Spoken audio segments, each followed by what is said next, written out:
I can't take it anymore. Please, let's get a divorce. I whispered as I pressed my head against the cold floor. It had been 15 years since our son was born and I started working at my in-laws' factory. Because of being family, I never received any salary and endured being treated like a housemaid. My father-in-law refuses to change his ways, and my mother-in-law constantly interferes with how the employees are treated. And instead of putting a stop to it, my husband blindly believes that everything his parents do is right. When I returned home, there was no help with childcare or household chores. Since being tied to my in-laws' house, I wasn't even allowed to visit my own family. But if that were the only issue, I could still bear it. I could endure it if it were just me. But I couldn't forgive sacrificing my son.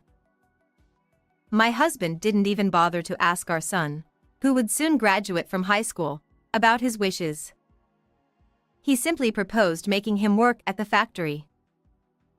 My husband's argument was that, like himself, our son, as the heir, should start working at the factory early. But our son didn't want any of that. Was this man not only exploiting me but also aiming to exploit our son's life? When that thought crossed my mind, my patience reached its limit. My husband looked down at me coldly as he sipped his hot coffee while I resolved to bring up the divorce. Divorce, huh? Fine by me, but you still need to work at the factory after that. My name is Elizabeth, and I'm turning 45 this year. Influenced by my father, who was an engineer, I had a fondness for tinkering with machines from a young age. I pursued studies in electronics engineering at a technical school. After starting my career, I met my current husband, Tony, at a meeting with a client. During discussions about ordering parts from the town factory owned by my husband's father, Tony and I hit it off as I continued to visit the factory for meetings. Tony confessed his feelings to me, and we began dating with marriage in mind. Back in those days, when it was still very much a male-dominated society, especially in the field of technology, I had assumed that being a female engineer at a client company wouldn't leave a good impression. However, contrary to my expectations, his parents welcomed our relationship with smiles. Although I had pride in acquiring top-notch technical skills while working as a temporary employee at various companies, I was quite inexperienced in matters of love. So, when his parents accepted me, I remember feeling truly relieved. That was when I found out I was pregnant. Several months after getting married, when my period didn't come and I went to the hospital, it turned out I was pregnant. When I told my husband, he was so flustered that he spit out the coffee he was drinking, then jumped up with joy. It was like a festival. Pregnancy prompted me to resign from the job I had until then, and without any doubt, I nodded in agreement to my husband's suggestion that I should work at my in-laws' factory once the child was born. Nowadays, it may not be necessary to accept quitting work upon marriage, but at that time, it wasn't uncommon for women to leave their jobs and move into their husband's family home after getting married. Additionally, I indeed had the desire to support the family as a member of my husband's family. We quickly tidied up the detached house at my in-laws' place and began living as a family of 3, including our son in my belly, without any interference. However, it wasn't until I gave birth to our son that I finally realized something. My husband didn't help with any household chores. Even though I became a full-time housewife, managing all the household tasks while caring for a young child turned out to be much more challenging than I had imagined. Even when our son cries, my husband doesn't comfort him, and when I'm changing diapers, he just complains, asking if dinner or bath time is ready. Even when I beg him to help a little, he dismisses it, insisting that household chores and childcare are women's duties. He, unemployed as he is, starts yelling that I should just do it. Occasionally, When my in-laws come to check on us, I seek their help, but all they do is coo over our son, saying how cute he is, without actually helping to change diapers or soothe him. On top of that, my father-in-law took away the savings I had accumulated from working before marriage, claiming that a wife's savings belong to the family. In this household controlled by my father-in-law, there's no way I can appeal for my money back. While my in-laws thankfully covered expenses like rent, utilities, and groceries, I had no money of my own to spend freely. Even for buying a single piece of clothing for our child, I had to beg my husband for pocket money. I gradually lost the will to resist them.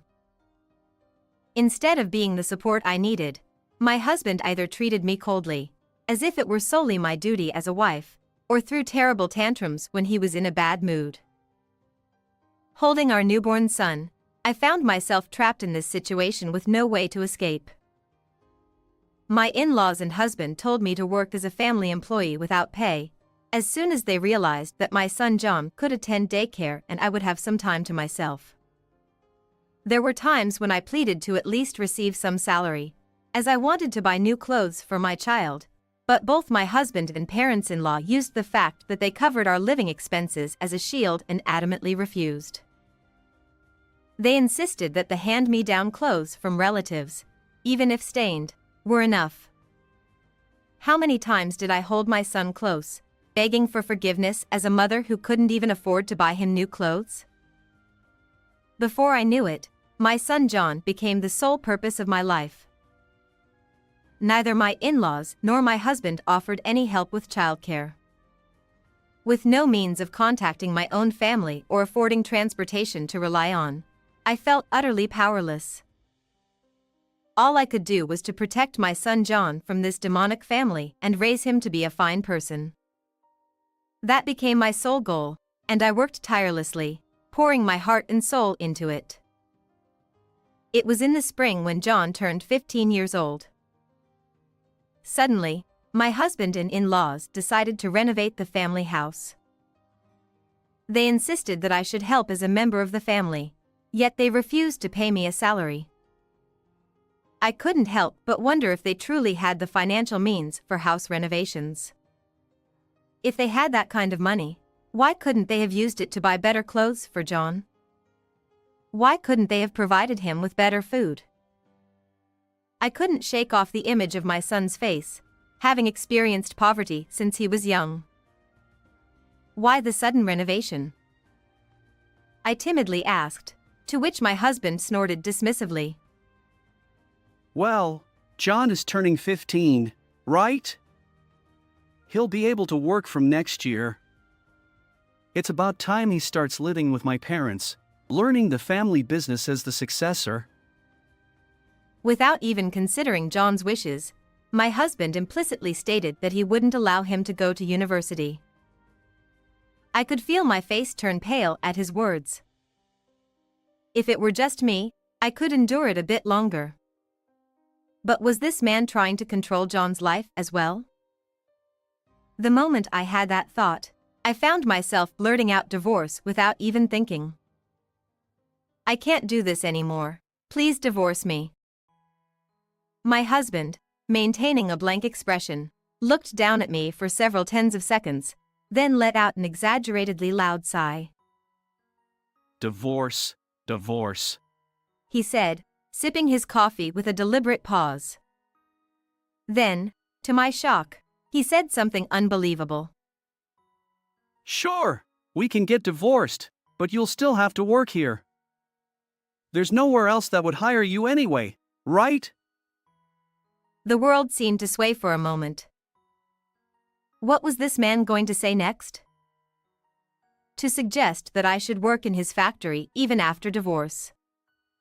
It was absurd.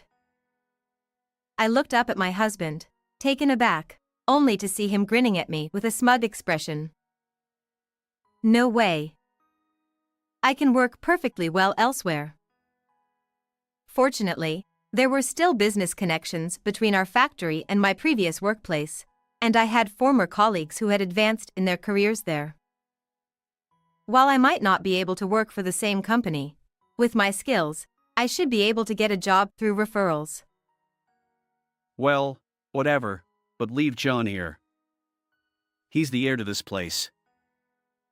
My husband seemed to back down under my resolute refusal, but now he began insisting that I should leave John behind.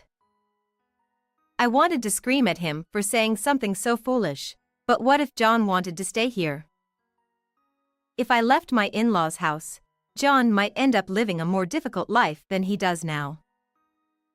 Unlike me, if John were raised as the heir, he might be able to live without any inconvenience. Such thoughts crossed my mind. Biting my lip, my husband led John and me to the living room of my in-laws' house. Sensing the uneasy atmosphere, John, perhaps understanding something was wrong, followed silently. What's going on at this hour, Tony? My father-in-law, Eric, greeted us with a puzzled expression. She wants a divorce. My husband declared, in a somewhat joking tone. Upon hearing those words, I could tell that John, who was following behind us, gasped in surprise. When my father-in-law gave us a once-over with a critical eye, he patted his ample belly and silently led us into the living room. Perhaps Judy, my mother-in-law, had also heard, because she glared at me and quietly brewed some tea. It had become a routine that nothing was placed in front of me. When did it start? I usually brewed my own without a fuss, but today, I just couldn't bring myself to do so. So, why did Beth suddenly start talking about divorce? Father-in-law asked my husband while sipping his hot tea. Somehow, my father-in-law had started calling me by a nickname. When I was called by that nickname for the first time, I thought it might have been a mishearing, but it wasn't. Neither my mother-in-law nor my husband even cared about it. Oh, how many times I've told myself that this is the norm for this family. Father-in-law's intrusive gaze made me uncomfortable, and I always felt like averting my eyes, but today I held back and looked back straight at him. She brought up the topic as soon as we started talking about renovations. She must really hate the idea of living with you. My husband spat out these words, and both my in-laws directed sharp, needle-like gazes at me. I knew it was coming, but I never seemed to get used to it. The initial atmosphere of welcome faded away almost as soon as I started working at our factory. The first time I expressed an opinion about the production line at the factory, my father-in-law erupted in fury, insisting that his way was the best. But what seemed to bother him even more was that I didn't give up on suggesting improvements and insisted on making good products. My opinion, dismissed as just a woman's interference, led to a period of harassment from my father-in-law. Looking back, it might have been from around that time when I started receiving rough treatment from my in-laws. Although he's now retired, my father-in-law occasionally shows up at the factory, claiming to be a supervisor, just to check if things haven't changed his way. Employees always work nervously, fearing they might become targets. As for my mother-in-law, despite knowing nothing about the factory, she sometimes randomly interjects her opinions. The employee management is especially terrible. If they don't like someone's greeting, they'll cut their salary. If someone brings refreshments, they'll suggest giving them a bonus. They change employees' treatment based on their mood. Even after my husband became the CEO, this didn't change. He never questioned it, instead reflecting his parents' decisions. For my husband, if his parents say something is black, no matter how white it may be, it's black. I've been apologizing to them every day, knowing we couldn't survive if employees quit. But even that didn't please my in-laws or my husband. "Please, I want a divorce," I said, without giving any reasons, bowing my head again. My hands trembled as they touched the floor, wondering how harsh the words thrown at me would be. However, contrary to my expectations, my father-in-law easily agreed. If you insist, there's no helping it. Sometimes things just don't work out. When I lifted my surprised face, he wore the same unpleasant smirk as my husband. A shiver ran down my spine. Do as you please with the divorce. But I won't allow you to quit the factory. As compensation, you will continue working for free as you have been. What are they saying to me? Compensation? What does that even mean? What have I done to deserve being exploited by them like this? As I trembled nervously, my mother-in-law gently asked John. John, you'll stay with us, won't you? Leaving with Elizabeth will only make you poor. I panicked and looked at John. For me, it might have felt like walking on needles, but it wasn't necessarily a bad environment for John. He probably didn't know about my husband's intention to make him start working right after high school. Maybe John would choose to stay here after all. When John, who had been silent until then, finally spoke, I was so afraid that I involuntarily closed my eyes. I'm going with Mom. Without hesitation, he firmly declared his decision, and I looked up at John. He smiled kindly at me, despite my probably pathetic expression, and then turned his gaze sternly toward my in-laws and husband. John, you're the heir to this family. I won't allow you to leave. My husband shouted angrily. John, please reconsider what you're saying. John, who do you think raised you?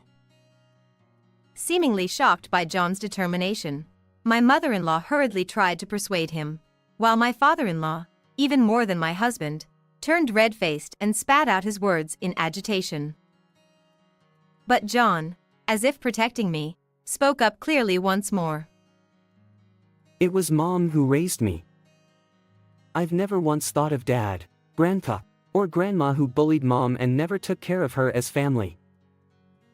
When did my son's back become so strong? The son I thought I had to protect is now protecting me. Despite feeling pathetic, I couldn't help but feel incredibly happy. It was a story I heard later from the family court mediator, but apparently, my husband and in-laws, panicking at the thought of losing their heir, consulted a lawyer acquaintance to see if there was any way out. However, unlike in the distant past, ultimately, the child's opinion takes precedence in such matters. Especially if a soon-to-be adult, like our 15-year-old son, has clearly chosen his mother, overturning that decision would be difficult. Reluctantly, my husband gave up custody of our son and begrudgingly agreed to asset division. However, when I requested payment for the wages I had earned while working for my in-laws all these years, they flatly refused, claiming I wasn't an employee and that I had been helping out of my own accord. After the discussion with my in-laws, the next day, I gathered a few belongings with my son and returned to my parents' home, where I hadn't been able to go for many years. My parents were surprised to see their daughter and their grandson, whom they hadn't seen since he was a child, suddenly return, but they welcomed us warmly without saying a word. I'm sorry I couldn't come back for so long. What are you talking about? I'm sorry for not realizing sooner. As soon as I explained the situation and apologized tearfully, my mother cried even more than I did and hugged me and John tightly. That evening's dinner overflowed with enthusiasm from my mother and father's homemade dishes, making it a peaceful time for me, a rare occurrence lately. The next day, the telephone in the living room of my parents' house rang loudly. It was my husband calling. I was about to hang up immediately, but I heard a sense of urgency in his voice mentioning employee, prompting me to listen intently. What's wrong? Was there an accident? The first thought that came to mind was an accident involving an employee. Perhaps someone got caught in machinery, or something happened during their commute. Just come home as soon as possible.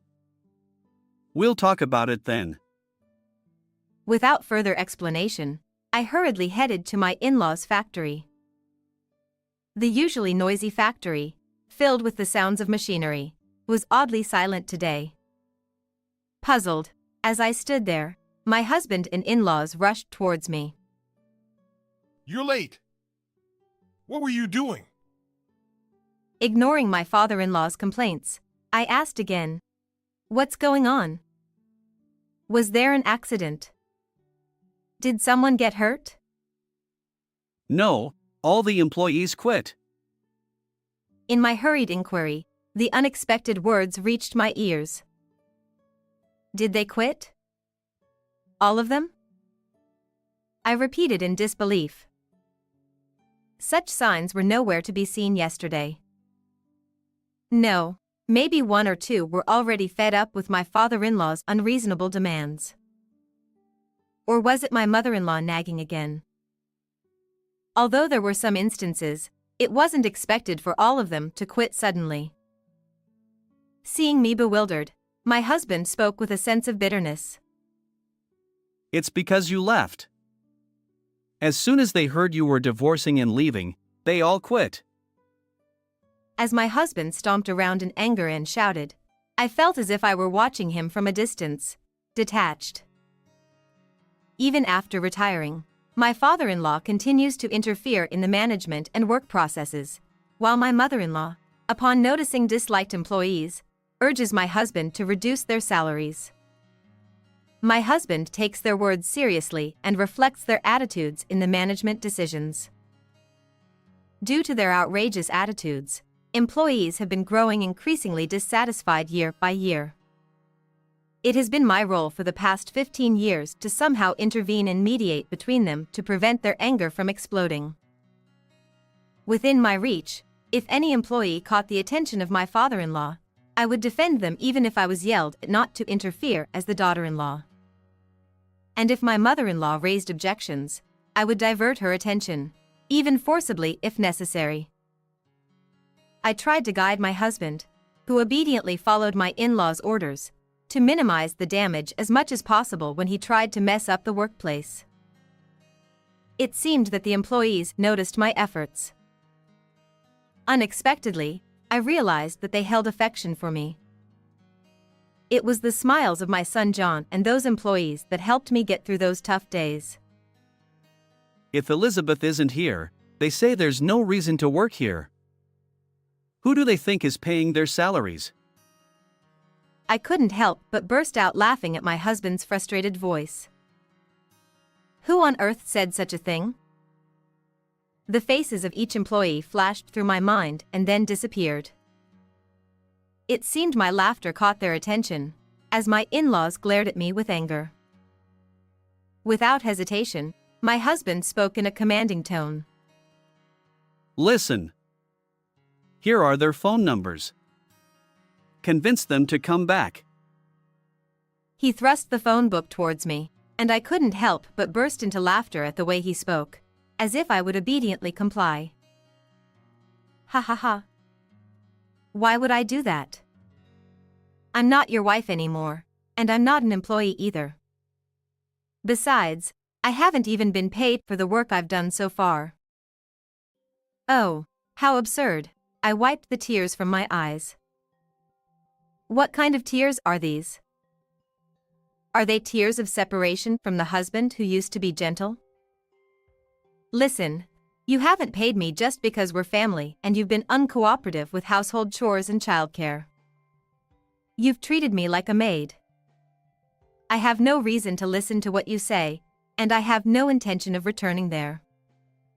Furthermore, I have absolutely no intention of persuading the employees, not even a bit.